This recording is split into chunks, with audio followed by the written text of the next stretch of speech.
dawno prowadzi kampanię dotyczącą Guantanamo. Już po samym powstaniu tego niesamowitego miejsca, które de facto stał się takim symbolem całej tej wojny z terroryzmem, gdzie zaczęliśmy i przedefiniować tortury i starać się szukać miejsca poza prawem. Amnesty International coraz bardziej tak naprawdę stara się doprowadzić do tego, żeby powstała taka platforma, gdzie sami więźniowie mówią w własnym imieniu i opisują to, co je spotkało. Oczywiście to nie jest tylko historia ich samych, to jest tak naprawdę historia o nas i pozwala nam pewną samorefleksję i pytanie, czy my się naprawdę na to zgodziliśmy i czy to wszystko działo się w naszym imieniu. Obecność naszego gościa Moazzama Begga tutaj jest oczywiście też bardzo dobrym dowodem na te wszystkie argumenty dotyczące skuteczności stosowania tortur i otwarcia Guantanamo. Mianowicie, jeżeli faktycznie bronimy się i dbamy o własne bezpieczeństwo, stosując takie niesamowite systemy, jakim jest system wyjątkowych lotów, tajny program renditions, to pytanie pozostaje, to jakim cudem w takim razie ponad 500 osób wyszło z Guantanamo, nigdy nie usłyszawszy żadnego zarzutu. Tylko 3 osoby, tak jak widzieliśmy, tylko 3 osoby tak naprawdę są w tej chwili w procesie. Natomiast chciałbym też odwołać się tu do samej sytuacji w Polsce, kiedy mówimy o tej samorefleksji. Przypominamy cały czas, że tutaj w Polsce od 3 lat toczy się śledztwo dotyczące tajnych więzień CIA w Polsce. Mamy dotychczas 2 osoby, które dostały status pokrzywdzonego w samym procesie. Śledztwo się toczy 3 lata i mimo całkowitego braku woli politycznej, jeżeli cokolwiek było wyjaśnione, to cały czas tak naprawdę śledztwo się toczy, co jest pośrednim dowodem na to, że jest o czymś rozmawiać.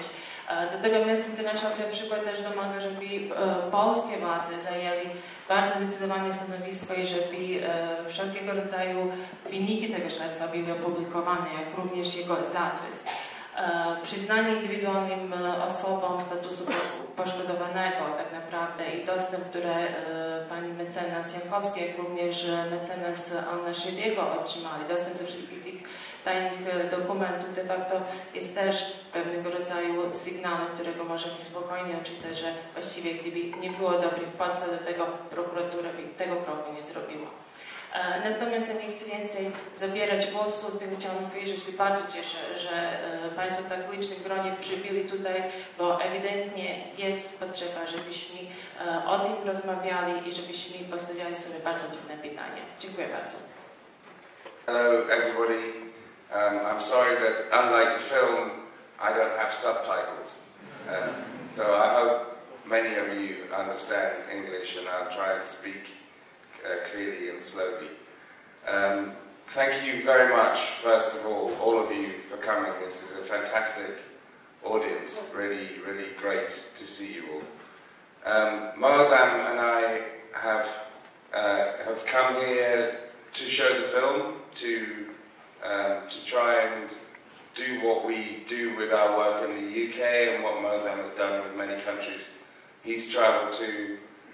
I've been to the United States on a number of occasions just to try and provide a different story, the truth, essentially, as opposed to the story that we have been told by the United States administration from 9 years ago that this prison held the worst of the worst. And I hope very much that that's what you've been able to gain from coming and seeing this film tonight. We are also always conscious of the constantly changing story of Guantanamo and the importance of being able to tell people what's happening with the prison now. And that story is constantly changing because 2 years ago President Obama was elected and he promised that he would close Guantanamo within 1 year, and 1 year passed and President Obama failed to close the prison, and it's now 2 years since he came into office and he has failed to close the prison. And the problems of the men who remain there, 173 men who remain there, is that whether they have been cleared for release, and over half of those men have been cleared for release. Whether they have been put forward for trials or whether they are designated to be held indefinitely, none of them are going anywhere. Nobody is going anywhere from Guantanamo at the moment, whether they're cleared, whether they're supposed to go on trial. And one issue that we hope people tonight might be concerned about, having watched the film, is that around 30 of these 90 men who have been cleared are people who cannot be safely returned to their home countries, and they need other countries who are prepared to take them in. And 15 countries around the world over the last 2 years have done just that. They have taken in prisoners who are not from their home countries. And they include Albania and Bulgaria and Hungary and Latvia and Belgium and France and Germany and Switzerland and Spain and Portugal and Ireland and other countries. I can't remember the full list. But, you know, without new homes being offered to some of these men who cannot be returned home, and I hope you understand this evening that some of these are men like Moazzam here as well, who were not involved with anything, were captured because of the opportunism of the times and the money that was being made available for prisoners. So I would hope that people would be able to think about that and to be able to discuss that in Poland, that maybe Poland could be one of these countries that could take one or two of these people who don't have homes to go to.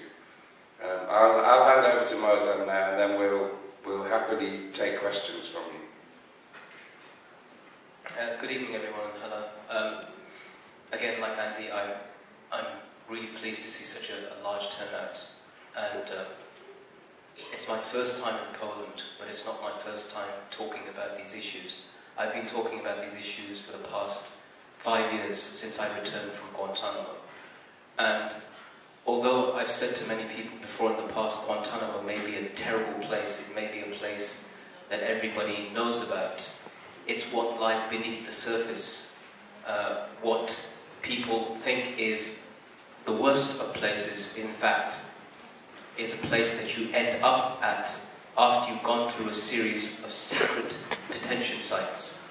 And as a result of this, this is what people have been subjected to through secret detention sites, through secret evidence, and through secret places where once you pass through that, once you pass through the background detention facility and through the other detention facilities, you're actually looking forward to going to Guantanamo. You actually think that Guantanamo isn't such a bad place at all. And that is because in a place where you've seen people beaten to death, you've seen people stripped naked, you've seen people spat upon and kicked and punched and dehumanized to the point that they're no longer treated like human beings. When you've gone through all of this, Guantanamo doesn't seem to be too bad. And by the time I'd gone through I'd gone through the process of being held in Bahrain, I was looking forward to going to Guantanamo. I said, please, tell me when am I going to go, because any change has to be better than this. Any change has to be better than being in a place where you see a person with his hands tied above his head to the top of a cage, being punched and kicked repeatedly to the point that he's killed. Any change has to be better than having your own hands tied behind your back to your legs with a hood placed over your head, listening to the sounds of a woman screaming that you're led to believe is your wife being tortured next door. Anything has to be better than this. So indeed, when they did move me to Guantanamo in solitary confinement, it was in a tiny cell that measures 8 foot by 6 foot. You're physically impossible. It's physically impossible to take more than 3 steps in either direction. You can't take more than 3 steps in either direction because of this cage in which you are housed that has become your home for the next 3 years. And I say, I was only held in Guantanamo for 3 years. Only 3 years. 9 years have passed since Guantanamo was opened. 9 years. That's nearly a decade. That means that children that were born in 2002, when their parents, when their fathers were captured and taken away are now 9, 10 years old. It means they've gone through their entire lives at that age and have no idea what it's like to have a father. And I can tell you that when I returned, I came home to see a child that I had never seen before in my life. A 3-year-old child who had no idea of what it was like to have a father. But I say only 3 years for me because now there are 9-year-olds, 10-year-olds who have no idea. And in other situations when they were younger children, 4 or 5-year-old children, now they're teenagers trying to grow up and know what it is to live without a father who isn't dead, but may as well be because he's living death in Guantanamo. So what I've done since I've returned, and I've campaigned, I've done a lot with Amnesty around the UK and around Europe on the cases of trying to get people resettled into Europe, get people released, but most importantly, and this is the irony, we try to humanize humans. We try to tell people that the prisoners that everybody's been told in the world that are dressed in orange suits are human beings. And it's a very sad situation in which you have to try to humanize a human being, because the suggestion is that he must be an animal for you to humanize him. And unsurprisingly, you would not treat an animal in the way that the prisoners in Guantanamo have been treated. You would not treat an animal the way in which the prisoners in Abu Ghraib and Bartłomiejem and elsewhere have been treated. You would not do that. There are laws against that sort of behavior. But to treat human beings in this manner and to avoid all accountability, which is what has happened, not only with the United States of America, because America did not act alone. America could not have done what it did without willing participants, without the coalition of the willing. And there are many people involved in this story that are guilty, many governments that have to be held to account. And if there's one thing we learned after the Second World War, I believe, when we said what has happened here, right here in Warsaw, what happened right here in Europe, that no torture would happen again. There is a complete universal ban on torture. That this type of abasement and treatment of human beings will never happen again. We said, in essence, that people who try to do that will be held to account. And now we're in a situation where governments around the world are saying we are above accountability because of national security. But there's one thing that I just want to leave you with, and that is that if you descend to the point where you think it's okay to torture, then what happens when somebody comes after somebody that you love, that you care for, that is part of your society, and it brings you back to the situation that you claimed, that you said before, that we would never allow to happen again. So this is something that concerns all of us, all across the world, Muslim or non-Muslim, European or American or Asian or African. It concerns all of us. And I thank you again for listening. Abu Zubaidy ma na dzień dzisiejszy najprawdopodobniej parę godzin wstecz niż my tutaj, siedzi w Guantanamo. To jest informacja, którą czerpię nie bezpośrednio od niego, bo jako jego pełnomocnik nie mam z nim bezpośredniego kontaktu, ale czerpię tę informację od jego amerykańskich pełnomocników. Część grupy amerykańskich prawników zajmujących się obroną praw człowieka Państwo widzieli w tym filmie, pewnie w paru innych, jako że jest parę wypowiedzi filmowych na temat osób, które trafiły do Guantanamo, czy które szerzej były objęte programem walki z terroryzmem. Abu Zubaidy jest w sytuacji osoby ubiegającej się o to, iżby amerykański system wymiaru sprawiedliwości przyjął go do siebie, czyli stara się, wykorzystując instytucję habeas corpus, o to, żeby amerykańskie sądy zapewniły mu prawo do praworządnego procesu, żeby przypisano mu, bądź nie przypisano mu jakąkolwiek bądź odpowiedzialność. domaga się, stuka do drzwi amerykańskiego wymiaru sprawiedliwości. W istocie rzeczy to, co robimy tu w Polsce, w ścisłej współpracy z jego amerykańskimi kolegami, sprowadza się właśnie do tego, iżby akcję zmierzającą do tego, iżby Abu Zubaidy zyskał prawo do sprawiedliwego osądzenia jego ewentualnych czynów, było mu jakkolwiek bądź ułatwione, zagwarantowane. To, co dzieje się, czy to, co działo się w Polsce na tę chwilę, ma oczywiście istotne znaczenie z naszej polskiej perspektywy i to, czy Abu Zubaida był przesłuchiwany w Polsce, czy działo się to w tak zwanych więzieniach CIA, czy też w polskich więzieniach z udziałem funkcjonariuszy amerykańskich, jakie techniki stosowano wobec niego, ma w sumie znaczenie wtórne w stosunku do tego, co dzieje się w Stanach, ale ma oczywiście znaczenie kluczowe z naszej polskiej perspektywy. Jeżeli Państwo pozwolą, chwilę refleksji adwokackiej sensu stricto, bo takie pytania, zakładam, że tu jest kilku studentów, prawników, może paru aplikantów, a może już młodych prawników, parokrotnie mi zadawano dlaczego. Ja mam nadzieję, że zwłaszcza ci, którzy są adeptami sztuki prawniczej bądź mają zamiar nimi być, tego typu pytania też sobie zadawać będą i zawsze odpowiedzą na nie tak samo. Dlatego, że taki jest zawód prawnika, niezależnie od tego, kogo reprezentacja dotyczy. Państwo słyszą o tym, że Abu Zubaida nie jest i nie był terrorystą powiązanym z Al-Kaidą. To jest wiedza, którą ja również dysponuję. To jest wiedza, którą dysponuję od prawników amerykańskich, którzy walczą o prawa Abu Zubaidy w Stanach Zjednoczonych.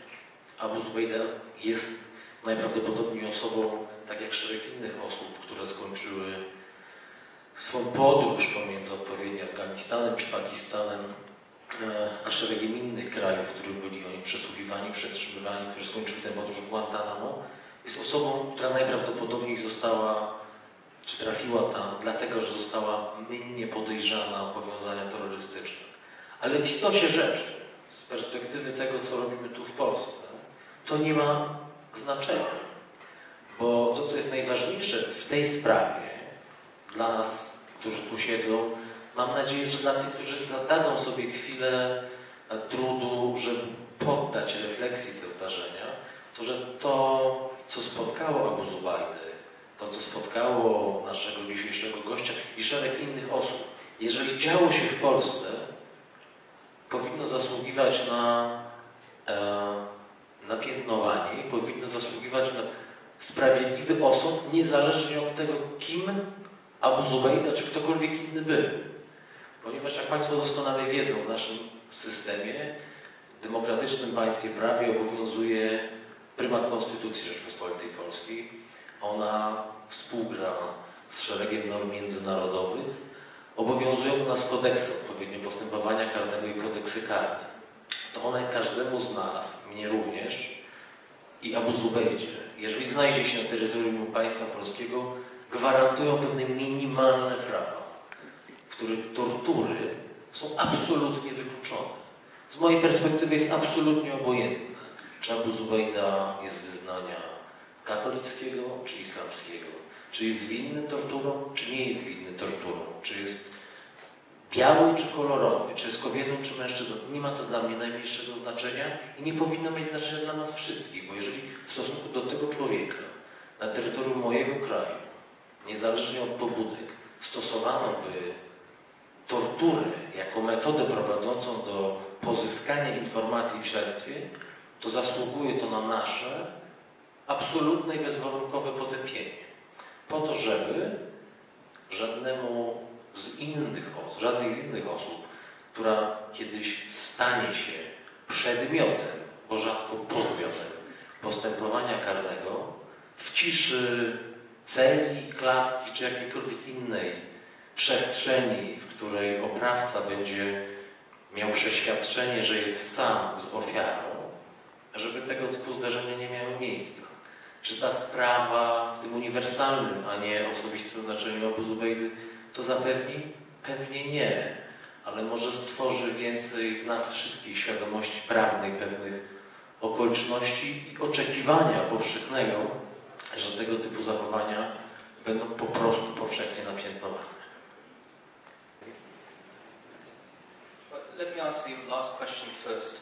In terms of justice and legal cases that have been taken, thus far, the British Guantanamo prisoners, we had a legal case against the British government and the intelligence services themselves, who were involved in and complicit in the torture of its own citizens. So they were, the British government, our own government, was involved in what took place against us, and that was one of the main reasons why we were in Guantanamo and tortured. So there's been an inquiry ordered by the Prime Minister against British intelligence agents who were involved in the torture of British citizens. There is now also a criminal investigation taking place, so that's still happening. In terms of your first question, I don't know if I understood all of it, but the music torture that you're talking about, I wasn't subjected to music torture, but many people were, and I will describe to you in a little bit of detail what happened. People would be short-shackled, and that means their hands and their legs would be tied to a bolt or to a hook on the ground with shackles. And they would be left in a room where the lights were strobe lights flashing on them, and loud music was played, blasted on them. Now, people may think that why would music be a torture?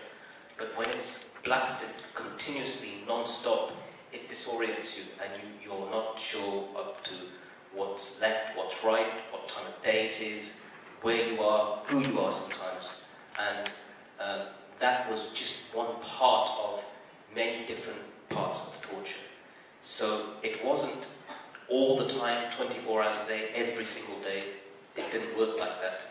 The way it works is it's designed to break all the hope that you have inside you, any resistance you may have inside you, and to, over a period of years, drain you as an individual. So the worst parts of torture that happened were in the first few months, where people were stripped, punched, beaten, assaulted, shaved, and so forth, and humiliated physically and psychologically. But over the years, 3 to 6 to 9 years, it becomes very draining on the individual. So he becomes weaker and weaker, and it's designed to break a person's hope and his spirit. The use of music was primarily, the way it was used a lot of the time was sleep deprivation, was a way of keeping people awake. And people, I think, hear sleep deprivation and think, oh, it's okay, you just didn't get any sleep for a couple of nights. But actually, investigations into sleep deprivation, your brain can start breaking down after just a few days, especially if you're put in a hostile environment. You're not staying up with your friends, you're being made to stay awake. And one of the things that I found horrible that was used in Guantanamo was referred to by the authorities as the frequent flyer program, like airlines. But this was prolonged sleep deprivation. So what they did was they would, somebody would be in their cell, and then they would move them to another cell. And after 2 hours, they would move them to another cell. And they would do this for days, or for weeks, or in some cases, I think they did this to some people in Guantanamo for months. So you never sleep. And it just destroys people. I mean, it absolutely destroys people. But, we hear the stories of the waterboarding and the torture of high-value detainees, but I don't think people really know that this essentially became, at least for 2 years in Guantanamo, part of the process that was applied to a lot of the prisoners. This kind of technique designed to break people. It's really important that people understand what is happening in Egypt, what is happening in Tunisia, and what has happened in the Muslim world for the past 60 to 70 years at least. What we have is a series of dictatorships installed in the Muslim world. And as a result of these dictatorships, you've seen different movements establish themselves to try to remove those dictatorships. What we've had in the West is a complete support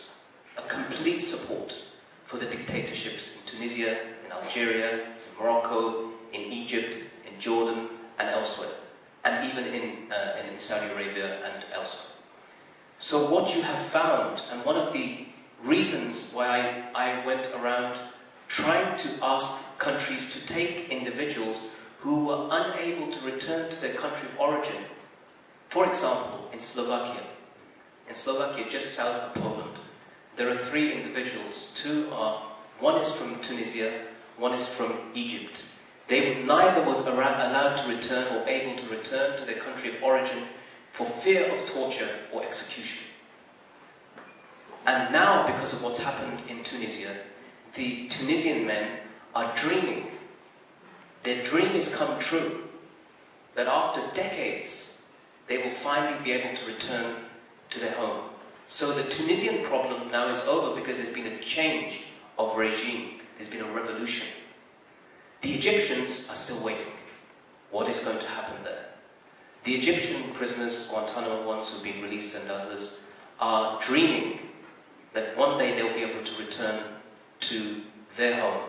And indeed, if you see what's happened in the other parts of the Arab world, this is precisely why there were so many. People ask this question, why were there so many Arabs in Guantanamo? Why were there so many Arabs in Pakistan and Afghanistan and that region? One of the main reasons was precisely because of what's happening right now in Egypt and Tunisia. Because people had had enough. People had said that we want to run away. And yes, some people were dissidents plotting against their regimes. But now, as you see, the entire nation is plotting and rising up against their regimes. So they weren't doing this in isolation. And the worst thing for us in the West is that now what do you do when there's a popular uprising? Do you say that we support the people? Or do we say that we continue supporting the people, the dictators that we were supporting for the past 30 years? So this is a question now everybody with a conscience, but particularly our leaders, have to ask themselves, and the answer will be very uncomfortable.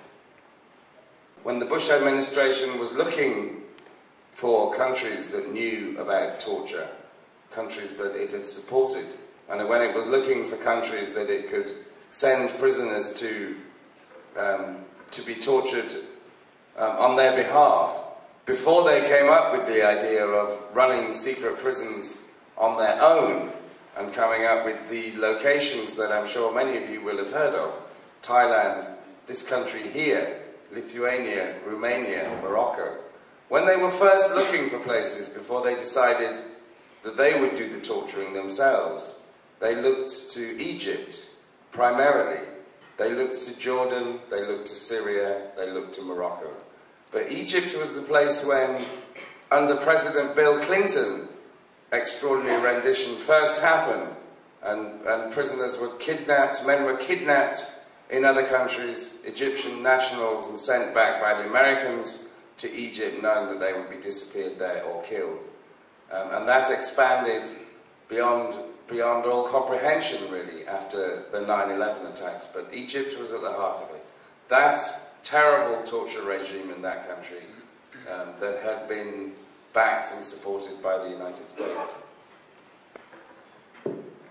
Well, the US government has cleverly not signed up to the International Criminal Court, probably on the advice of lawyers who told them that they'd end up being hauled up before it if they did.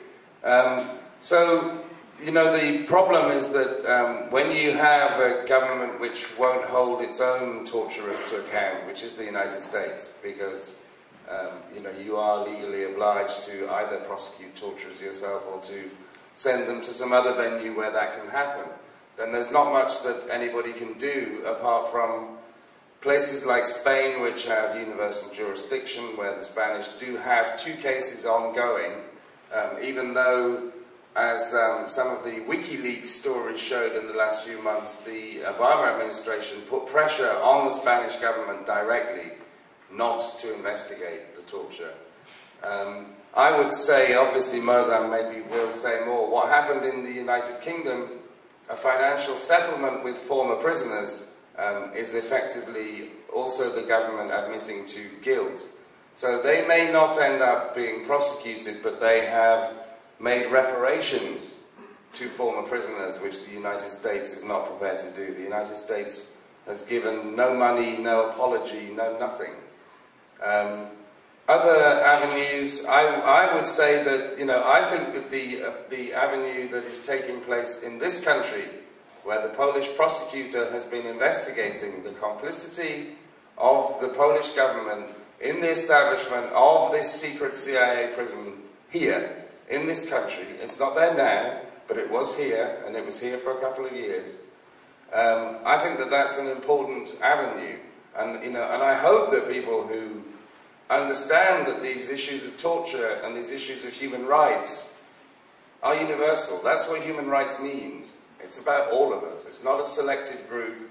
It's not about saying, well, I'm okay, this isn't going to happen to me. It's about all of us as human beings.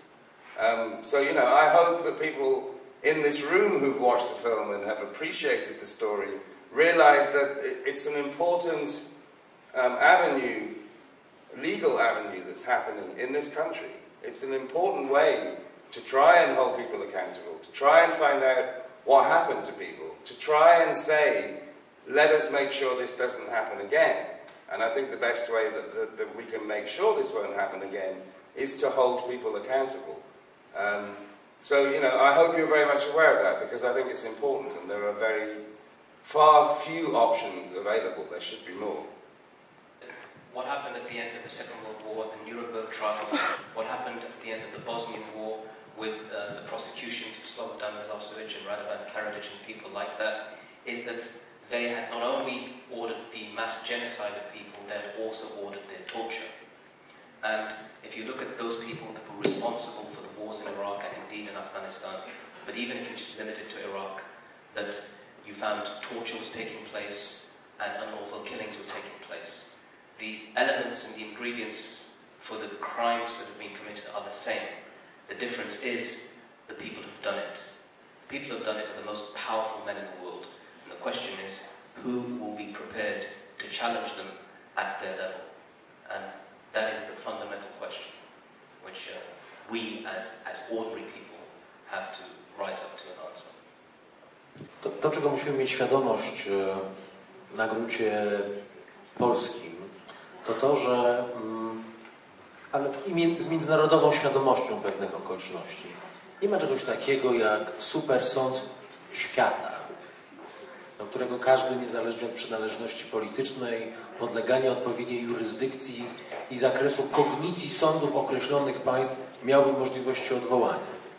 Każdy z nas, wyznając różnego rodzaju wartości, wierzy, że istnieje coś takiego na koniec naszych dni, może nawet istotnie po zakończeniu naszych dni, ale nie ma czegoś takiego. Dlatego funkcją postępowania w Stanach Zjednoczonych jest to, iżby pozyskać, nabyć prawa dla człowieka, który, jak Państwo słyszeli, bo Abu Zubaidy ma taki status jak większość tych ludzi, o których był ten film, czy inny. Jest co prawda w Guantanamo, czyli na Kubie, czyli od strony formalno-prawnej jest na terytorium państwa kubańskiego, a nie amerykańskiego, ale pozostaje tam w amerykańskiej bazie militarnej, w zorganizowanym specjalnie więzieniu. No dziwactwo, dziura, prawna dziura. Nie ma miejsca, nie ma człowieka, nie ma systemu prawnego, do którego mógłby się odwołać.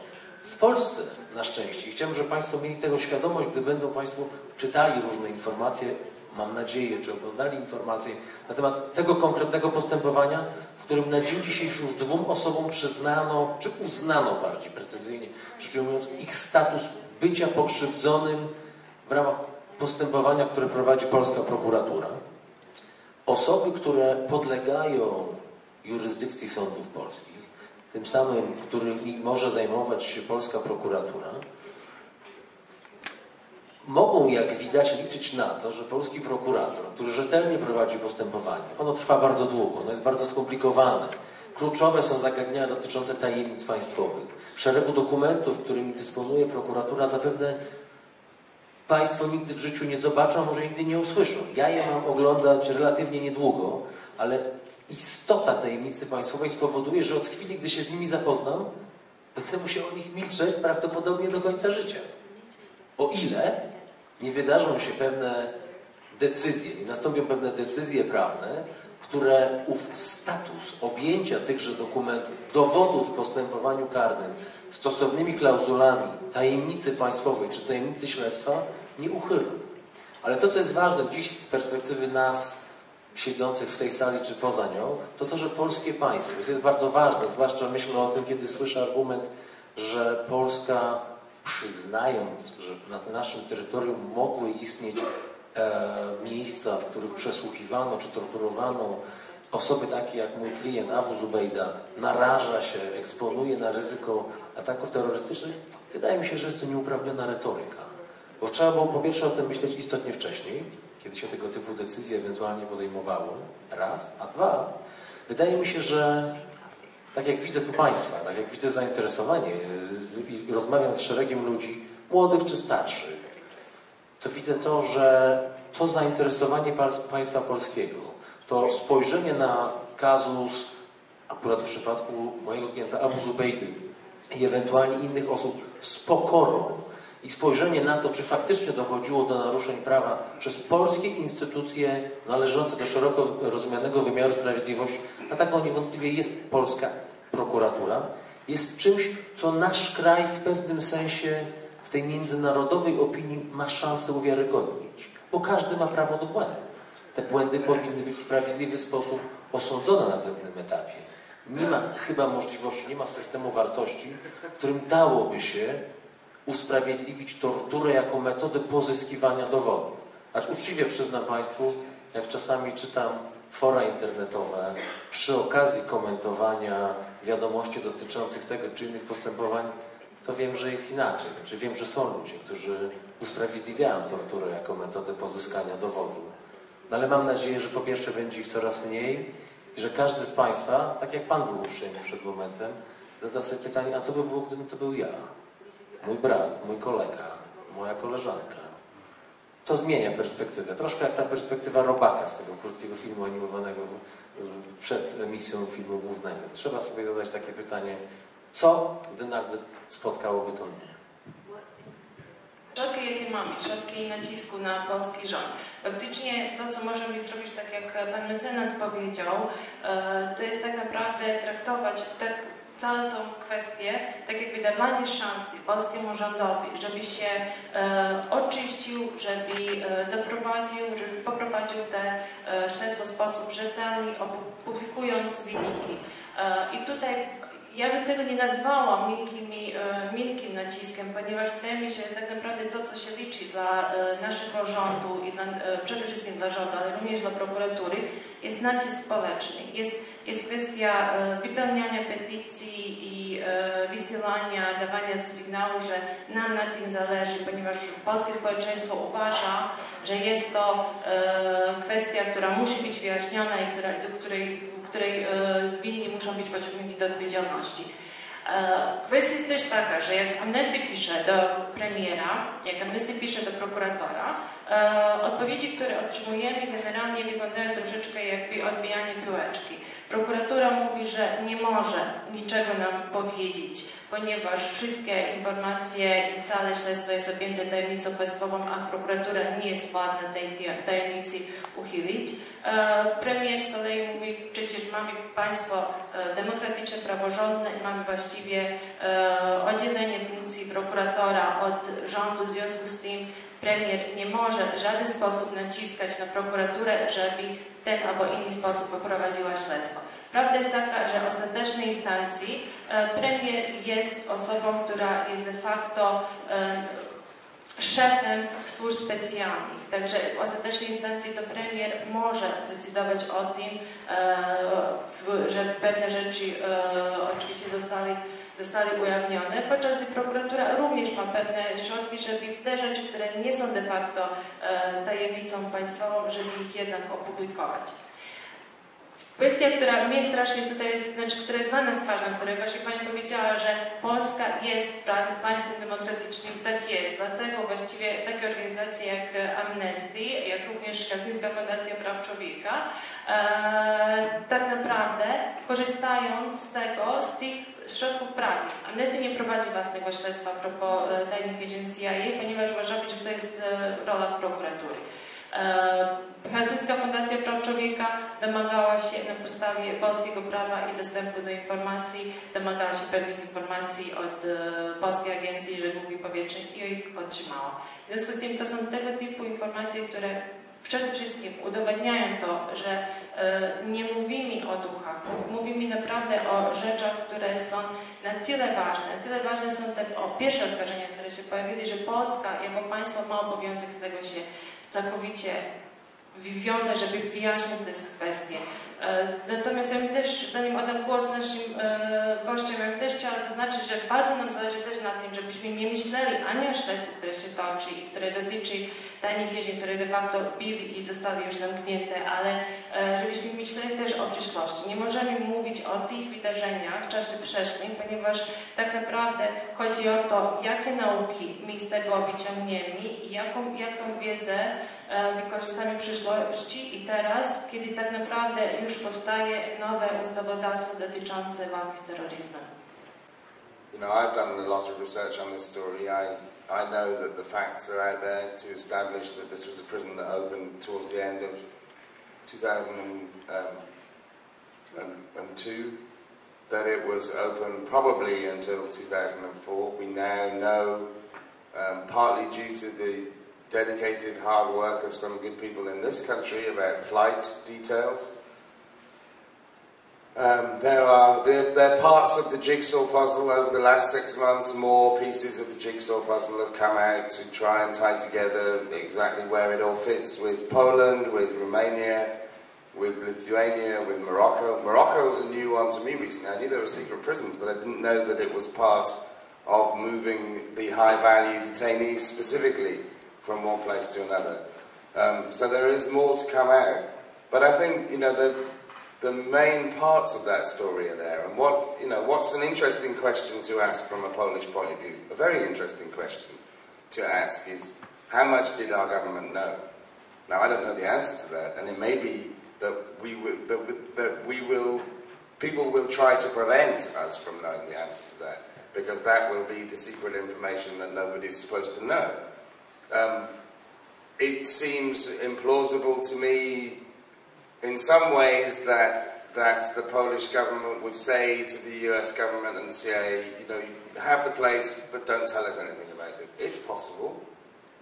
Like I say, it sounds implausible that they wouldn't be included in it, that they wouldn't be sharing intelligence, but who knows? But the fact that's important is that whichever one of those scenarios it is, it involves complicity in torture. However deeply it went, it's still complicity in torture to have been involved in it at all. And everybody who was involved in that knows that. The only country that was pretending that torture wasn't torture was the United States. Everybody else knew that. And, you know, we can't, if you understand how important that is, you can't really let go of it. You can't brush it off, whatever the extent of the involvement. Because torture is illegal. It's not just illegal. It ought to be something that we regard as immoral, that we regard as morally corrosive, that eats away at the people who practice it, the people who tolerate it. But most of all, maybe, we need to be aware that this is not something that saved us from anything. Because when you torture people who are tortured lie. They produce false information. They tell you what you want to hear. Now, they may tell you some truths as well. How do you find out the difference between the truths and the lies? You have to treat everything as though it's real. And then think what that means. That means that when you're torturing somebody and you're getting them to tell you the names of people that he grew up with, the names of anybody that he knew, those leads are going to be followed up. Those people's doors are going to be kicked down in the middle of the night. They're going to be dragged off with a bag over their head. And this whole thing grows. And yet most of those people, they never had anything to do with anything. Their names came up because somebody was being tortured. And once you start on that path, that's not making you safe. That's absolutely not making you safe at all. So I think whatever the extent of it is, the important thing to understand is there are no excuses for it. It's wrong. And, you know, we live in an age where too many people have been told that it was acceptable, that it helped us, that it was useful. And now there is no evidence that that is the case at all. So, you know, I think that's the important thing to keep in mind, is that something fundamentally wrong took place and there needs to be accountability and it needs not to happen again. Konstrukcja zawiadomień, które zostały złożone, była taka, że z katalogu wszystkich przestępstw, które zidentyfikowaliśmy jako te, które najprawdopodobniej zostały popełnione na szkodę Abu Zubaidy, była taka, iż podzielono je na dwie grupy. Na te, którym można przypisać charakter przestępstw urzędników publicznych państwa polskiego, które wiązały się z wydaniem zgody, najprawdopodobniej, na to, iż na terytorium państwa polskiego prowadzone były przede wszystkim przesłuchania kogokolwiek, bądź kto nie podlegał w danej chwili jurysdykcji sądów polskich. Na to, że tego typu miejsce zorganizowano i że pozwolono tu działać obcym służbom obcych państw. No i na to, że to wszystko przybrało jakąś formę zapewne prawnie obudowaną. To jest jedna część. A druga część ma już charakter, bo to są, przyznają Państwo, przestępstwa, przepraszam, dość wysofistykowane. Trzeba być urzędnikiem państwowym odpowiedniego szczebla, żeby je popełnić. No, mimo wszystko ma to walor polityczny.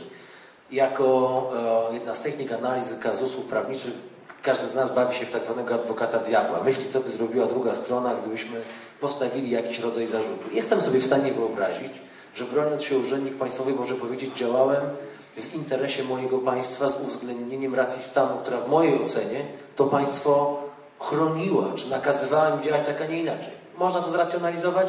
Pewnie można. Dlatego odsuwam to na bok. Biorę pod uwagę to, że moje państwo, Polska, ma tego typu informacje, które z perspektywy jakoś, mam nadzieję, że nieopatrznie pojmowanej racji stanu, wymagają tego, iżby pozostały one po wsze czasy przedmiotem tajemnicy państwowej i by chroniły najlepiej pojęte interesy tego kraju, czy ewentualnie jego lepszych czy gorszych sojuszników. Ale jest druga część przestępstw popełnionych na szkodę mojego klienta. Przestępstwa sensu stricto kryminalne. Bo to, że ktoś trafia do dowolnego więzienia, legalnego czy nielegalnego, nie usprawiedliwia aktów w istocie rzeczy tortur, którym osoba ta jest poddawana. Niezależnie od tego, czy jest to legalne więzienie na ulicy Rakowieckiej w Warszawie, czy nielegalne więzienie, w którym operują funkcjonariusze CIA za zgodą polskiego rządu, tego czy innego szczebla. To nie ma żadnego znaczenia. Nikt nie ma prawa bić, kopać, stosować podtapiania, elektryczności. Nikt nie ma prawa eksponować człowieka, niezależnie od tego, o co jest oskarżony, na tego typu cierpienia, o których Państwo słyszeli tu, a które w szeregu innych publicznie dostępnych źródłach można wyczytać, czy można obejrzeć. I to jest najważniejsze.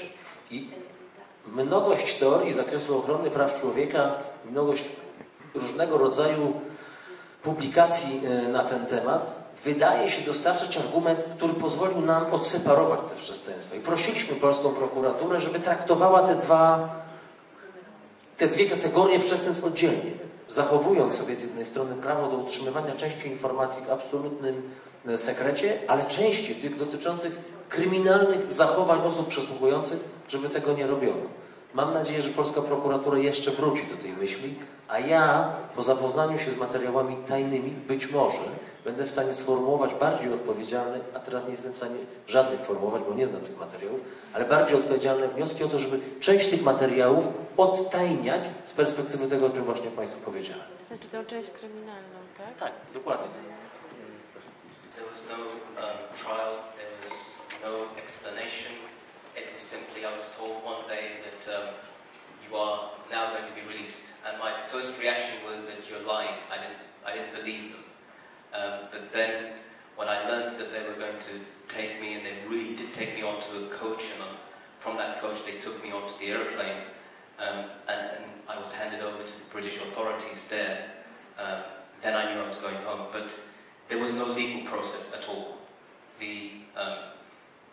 I don't believe anybody's been released from Guantanamo as a result of any legal process. It simply does not exist.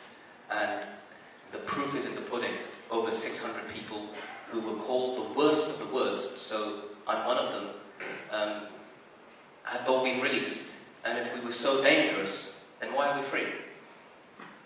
So these questions have to be really asked as to the country that advocates laws the most in the world and systematic legal structures simply apply no laws to us at all in Guantanamo. And you know, you may have heard it mentioned before that the iguana, which is a reptile, is protected by the Endangered Species Act in Guantanamo. It has reptilian rights.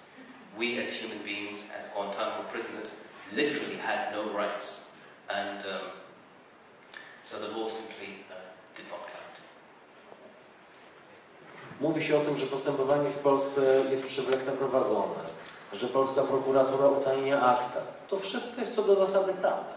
Ale proszę pamiętać, że tam są ludzie, którzy na dzień dzisiejszy doprowadzili, że dwóch mężczyzn, którzy z całą pewnością, ze 100% pewnością, byli na terytorium Polski przetrzymywani w nielegalnie funkcjonujących obiektach i którzy poddawani byli najprawdopodobniej technikom przesłuchań, które absolutnie były nielegalne. W istocie rzeczy wypełniały znamiona zbrodni kilku ludzi w prokuraturze.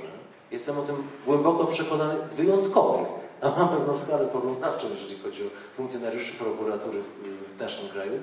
Do tego momentu doprowadziło, do tego, do czego doprowadziło.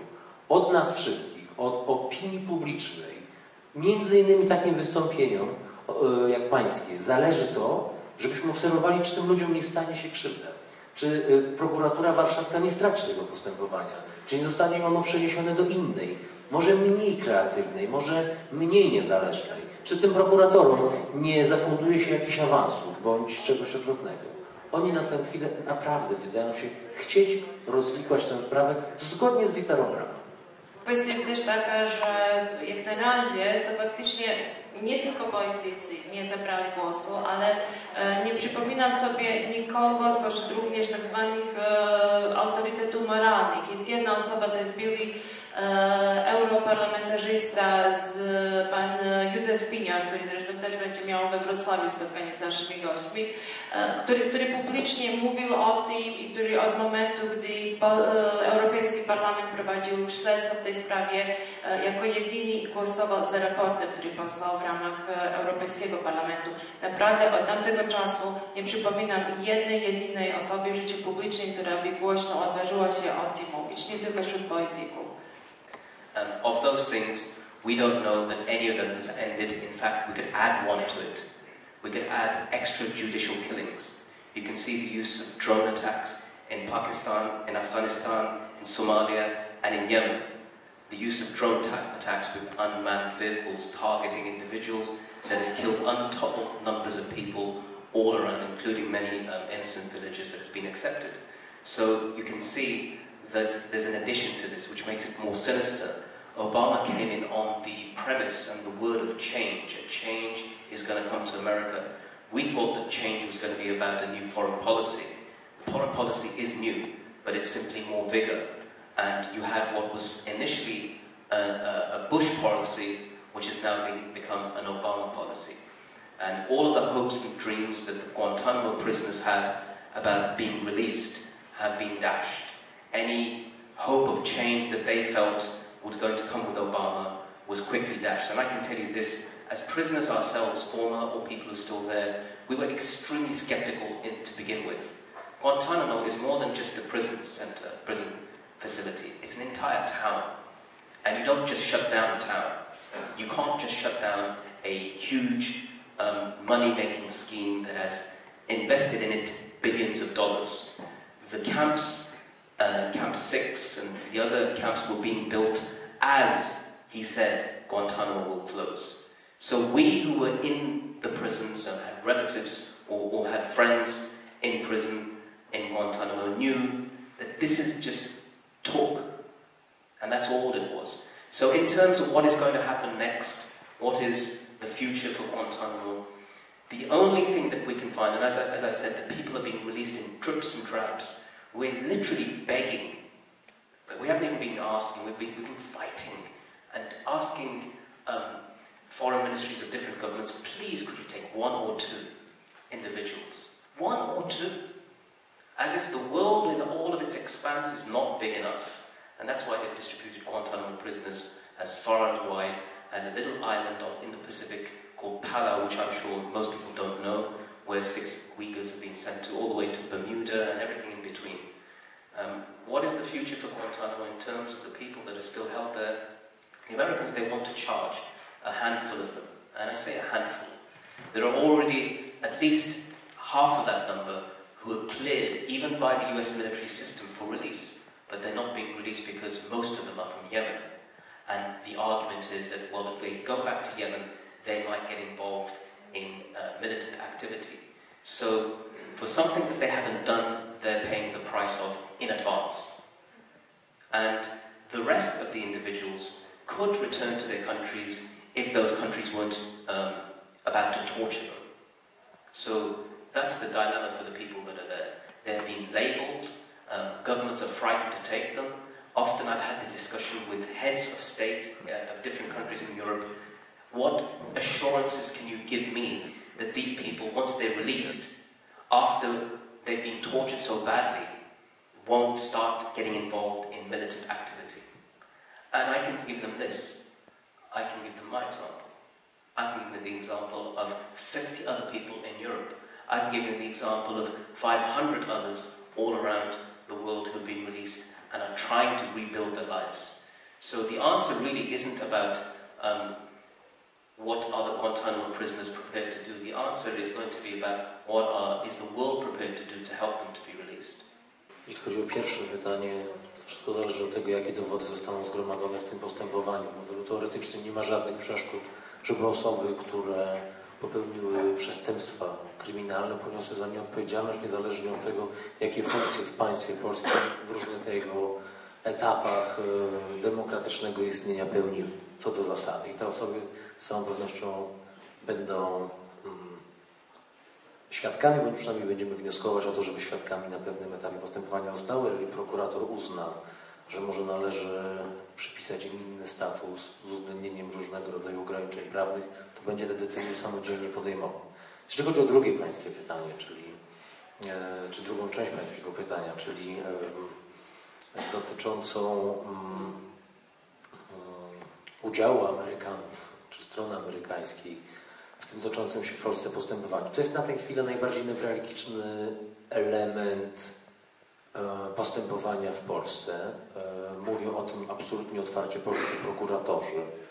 Obok zagadnień dotyczących polskiej tajemnicy państwowej w odniesieniu do dokumentów, którymi już dysponują, to jest drugi najważniejszy dylemat, przed jakim stoją. W jaki sposób z uwzględnieniem łączącej Polskę i Stany Zjednoczone umowy o wzajemnej pomocy prawnej pozyskać tę pomoc prawną od Stanów Zjednoczonych. Zanim dojdziemy do kwestii ekstradycji, dostańmy najpierw pewne dowody, które doprowadzą nas do tego, iżby wiedzieć, że X, Y czy Z, będąc w Polsce, dopuścili się przestępstw, które są przestępstwami karalnymi w naszym kraju, karanymi w istocie rzeczy międzynarodową. Na tej chwili, jak być może Państwo wiedzą, rząd amerykański w odpowiedzi na wystąpienie na kanwie łączącej Polskę i Stany Zjednoczone umowy o wzajemnej pomocy prawnej odpowiedział prostym no. Nie było żadnej pomocy. Istnieje taka klauzula w tej umowie o wzajemnej pomocy prawnej, która tego typu reakcje usprawiedliwia. Za dosłownie kilka dni, tygodni, nie wiem tego na pewno, ale uzyskałem od prokuratorów prowadzących to postępowanie zapewnienie, że w najbliższym czasie, i to jest wiedza, z jaką mogę odpowiedzialnie się z Państwem podzielić, prokuratura warszawska apelacyjna po raz kolejny wystąpi do rządu Stanów Zjednoczonych tym trybem, który opisany jest w międzynarodowej umowie, o to, ażeby zapewniono polskiej prokuraturze asystę w przeprowadzeniu czynności postępowania dowodowego. Jednym z absolutnie kluczowych dowodów jest, jak się pewnie Państwo wszyscy domyślają, przesłuchanie akurat w moim przypadku Abu Zubaidy, jako osoby pokrzywdzonej bezpośrednio działaniami określonych osób w Polsce czy poza nią. No i zobaczymy, czy będzie to możliwe. Na tę chwilę wydaje mi się to wielce nieprawdopodobne. ale nie tracimy nadziei. Niewątpliwie presja opinii publicznej, zarówno w Polsce, jak i, a może zwłaszcza w Stanach Zjednoczonych, do pewnego stopnia uzależnia skuteczność polskich prokuratorów i polskiego postępowania nie tylko w zakresie ustalenia co do sprawców określonych przestępstw, Polaków pełniących pewne funkcje na różnych etapach tego procesu, ale również tych, którzy bezpośrednio, w sposób najbardziej prawdopodobny, dokonywali przy okazji przesłuchań aktów tortur. Zobaczymy, co z tego wyniknie. Nasze wnioski dowodowe zostały przez prokuraturę przyjęte z zrozumieniem i wiemy, że będą one przedmiotem zapytania, przynajmniej częściowo, do strony amerykańskiej. No i zobaczymy, jak ona zareaguje. Wizja, jak to Pan był uprzejmy ująć, ekstradycji obywateli amerykańskich z terytorium polskiego do Polski, wydaje mi się, mówiąc zupełnie otwartym tekstem, nierealna. It was ordinary people who actually made the change. It was ordinary activists, ordinary lawyers, ordinary family members of people who pushed for, who bought accountability, asked for accountability, and made, as I said before, actually tried to humanize the cases of the individuals. And once you're aware of that, to join the campaigns, I mean, here you have Amnesty and you have the lawyers here who are campaigning on the case of Abu Zubaidy and Nashiri and so forth, and you can keep the issue alive from them. One of the things that we've been asking people to do, and we've said it I think a few times now, is that we're asking countries to accept Guantanamo prisoners who've been cleared for release, who can't return to their homes for fear of torture, and several countries within Europe have already proceeded. Poland, for example, I can tell you that Albania has taken 10 prisoners, Hungary has taken 1, Bulgaria has taken 1, Slovakia has taken 3, and these are just, and Georgia has taken 3. So if you look at those countries and you look at Poland in relation to the countries that I've mentioned, where do you see yourselves in terms of human rights and so forth? Do you see yourselves above Albania or below Albania? And if so, then there should be no reason why Poland can't take 1 or 2 or 3. It's quite easy to do so. So that's something that you could help with, you could agitate and speak to your politicians and suggest for them to help America close its disaster, which Poland is, for better or worse, actually a part of, because it's part of the mission in Afghanistan, it's part of the mission in Iraq, and it's also part of the rendition program that was carried out against Abu Zubaidy and Nashiri. This kind of dehumanization of violence and this sort of exteriorization of violence in the sense of these drone attacks, right, that Pakistan especially is being subjected to, as well as Afghanistan and Yemen, as you have said. And so simultaneously there's this kind of, we no longer directly engage in violence, we just simply press buttons and therefore we don't see the human suffering that happens.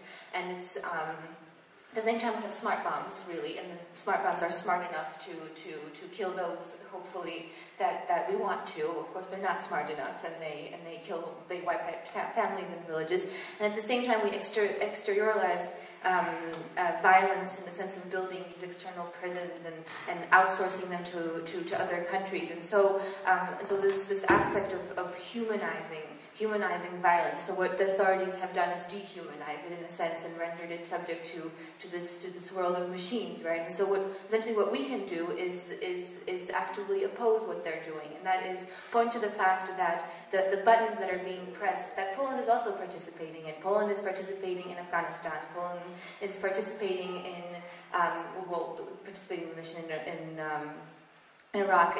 In Afghanistan, Polish soldiers were committed horrible human rights abuses that are largely silenced currently because we don't connect human faces anymore. And so I don't know if you want to comment on that, but you pointed to it, and I think it's important because we can we don't have to petition our politicians. We can actively say no. We can go out in the street and we can say no. Absolutely. I'm not a lawyer. I'm a former prisoner. But I can say this much: if the most powerful man in the world said that he will close down a place and he doesn't do so, he's made a statement that he hasn't followed up on. The legal reasons for Guantanamo, as far as I understand, the existence of the camps, the prison camps in itself is illegal. And that's why you'll find that in Guantanamo, you can't apply civilian law. You can't apply the Uniform Code of Military Justice against the prisoners. They've never used military law against us. People who think that the military commission process there is actually military law are completely deluded. They have not. Had they used the military code, Uniform Code of Military Justice, that would have been a system recognized in America. What you have in Guantanamo is a system that would not even be applied on American soil. And that's why you'll find that no American citizen ever was taken to Guantanamo, even though American citizens have been captured in the War on Terror. American citizens were captured abroad. There's one case where 2 individuals were captured in the exact same place in Afghanistan. One went to Guantanamo and the other went to America because he's an American citizen. So all of this demonstrates, again, a certain type of attitude that every citizen, and there have been Canadian, there is a Canadian in Guantanamo, there have been Britons, people from all over Europe, but none from America. So it shows clearly that as a legal process, here's the irony, it's in fact illegal. Yeah, I was just going to say, I think it's all political. I think any attempt to ground Guantanamo on any sound legal basis has floundered. I think the attempts to... The lawyers for the men fought for such a long time to get them habeas corpus rights. You know, the right not to be slung into a dungeon by the king without being tried and sentenced by a jury of your peers, which came up with in England nearly 800 years ago. But that avenue has also failed, because that's subject to the whims of judges currently in the appeal court in America who are very politicized, very conservative judges. So it all fails in the end. In the end, it's a political construct. The laws, as we understand them, and the laws as they must prevail, are that if you're going to capture people and deprive them of their liberty, there only are 2 ways to do that.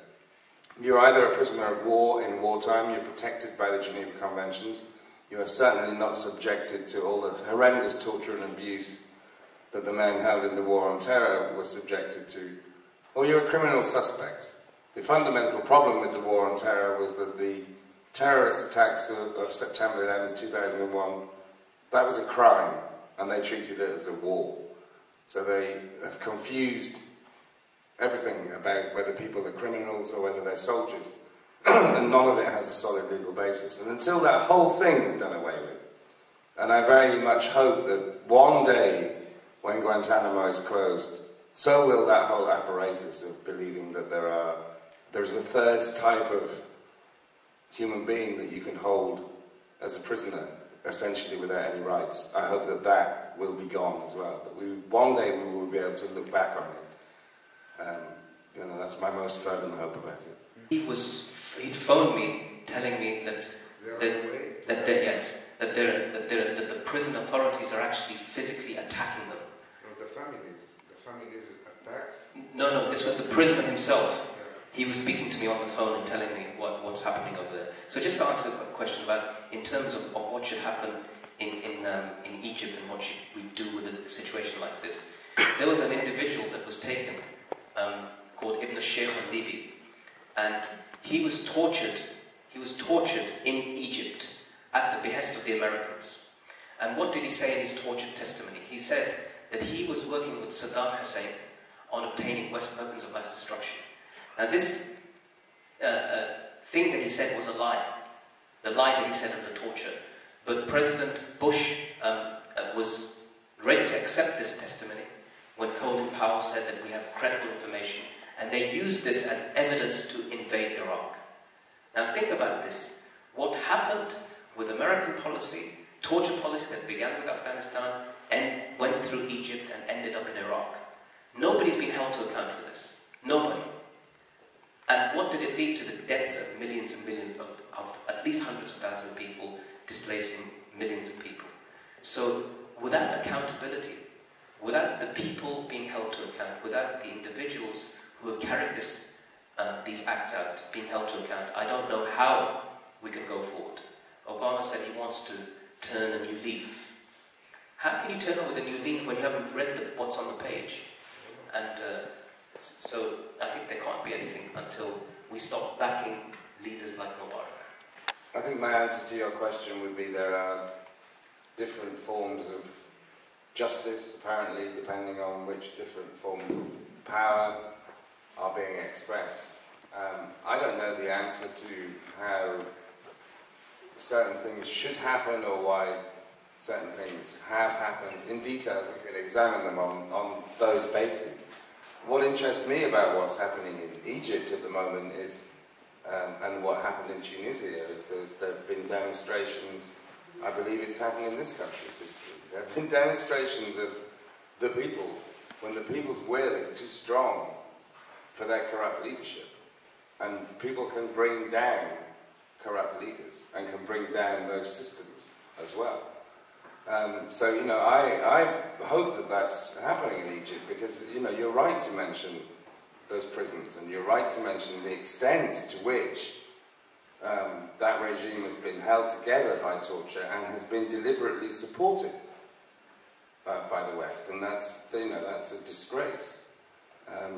So I hope that will happen. Maybe the lessons we need to learn, you know, in other places in the West are about accountability. Maybe doesn't come from asking constantly for it. It comes from when a point is reached, a breaking point is reached, when the people become too powerful for the corrupt people who are trying to lead them. It was the night of the 31st of January 2002, I will never forget it. I was in my house with my wife and children in Pakistan. We had evacuated there after the US bombs, under the smart bombs, from Afghanistan, where we'd been living and working to build a school for girls. So there was a knock on my door. I answered the door, and a gun went straight to my head, right there. And behind the gun was an unidentified man, and behind him were a bunch of unidentified people, not in uniform. Nobody produced any identification. They simply forced their way into the house. Didn't say very much. They motioned for me to be pushed and physically pushed me down onto my knees, tied my hands behind my back, tied my legs, hooded my head, put me into the prone position, picked me up physically and carried me to the back of the vehicle. I thought in the initial stages that these people were thugs, and they were thugs, but they were thugs employed by the government.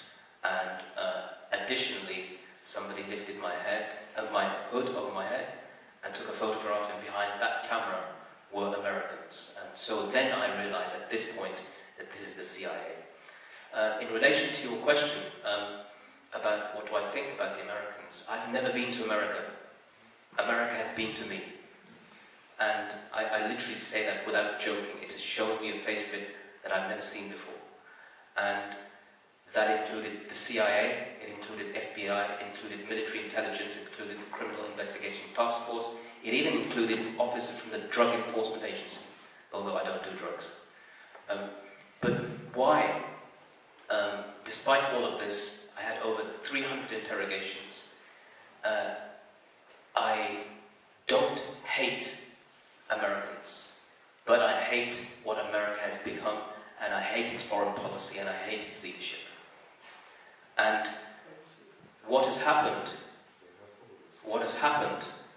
with my relationship between the American soldiers and the American individuals, they varied.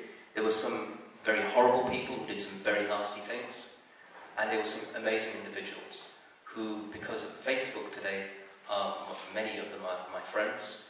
Next week I will be in Dubai with a former Guantanamo soldier who was on the opposite side of the fence, and we will be talking together at an event. I've invited several Guantanamo soldiers over to my house, and they have come and visited me.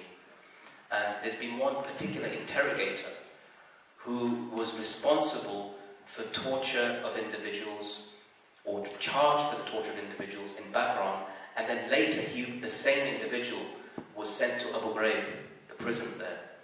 He phoned me a couple of years ago, and when I spoke to him on the phone, he remembered me and he began to cry. And he asked for forgiveness. And he said, I have learnt that what I have done has damaged my life more than ever it could have damaged yours. And I agree with him, because I knew that at the end of this process, I was still the same person. They didn't change me, but they changed him.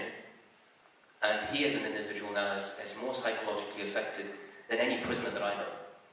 And now he's trying to make up amends for what he's done by speaking out. He joined the Veterans Against the War movement. So, in answer to your question, I have at least 10 Facebook friends who are former American Guantanamo soldiers.